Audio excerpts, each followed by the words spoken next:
It just simply does not make sense that in a time of crisis, in a time of social and food crisis in particular, the state directs resources away from social needs, away from food pathways, away from situations where people can find relief, towards the army and the police. The second area where it is illogical is that a huge amount or increased investment goes into local authorities or municipalities. Now, if we just go back in the last number of years, it is self-evident to see that in local authorities is where the biggest corruption takes place. Local authorities are meant to be the spaces closest to communities, and in fishing communities, particularly in rural communities, that is acute.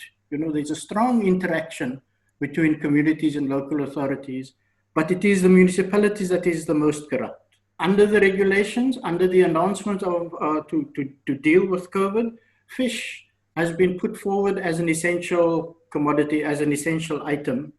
Now that suggests immediately that small-scale fishing should be supported and capacity should be built, because small-scale fishing is the type of fishing that provides food more directly to local communities on the coast and in the inland.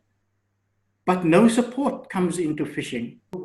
Minister of Fisheries, Barbara Creecy, Minister Creecy, has repeatedly spoken about how capacity must be built to improve fishery management. Now, if that is what the minister in the cabinet is saying, surely the Minister of Finance would then take note and listen and accommodate for that. So it seems to me that the people in the cabinet, the ministers, just don't connect with each other. They don't prioritize together. They don't strategize together. This budget fails fishing communities.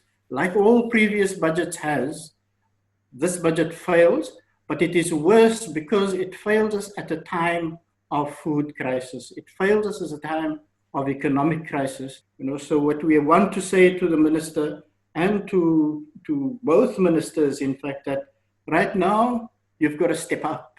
Right now you have to change gears.